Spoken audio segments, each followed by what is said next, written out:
দিচ্ছি, দিদির খুব খিদে পেয়ে গেছে। কি রান্না করেছো? তাড়াতাড়ি দাও আমার। দিচ্ছি, এই যে এখানে করে নিয়েছি শুক্তো, সব রকম সবজি দিয়ে, আর হচ্ছে বাঙালি শুক্তো। হ্যাঁ, আর এখানে দেখো চিংড়ি মাছ দিয়ে চাল কুমড়ো ঘন্ট করেছি। নারকেল দাও না, আর এটা হচ্ছে রুই পোস্ত। বসবে তো খেতে? এই বাবাই মিষ্টি এনেছে, দেখো তো, দেখি কি মিষ্টি এনেছো বলো। আজ মিষ্টি আনলো হঠাৎ? মিষ্টি আনিনি, একটা দোকান দিয়েছে। পয়লা বৈশাখ বলে ভালোই করেছে।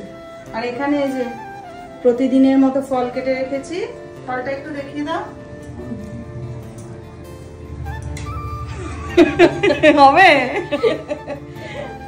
কি গো, খেতে বসবে তো? হ্যাঁ, তাড়াতাড়ি দাও আমার, খিদে লেগেছে। কত খাবি তুই? ওঠ এবার। না রে, অনেক খাই। বসো বসো, খেতে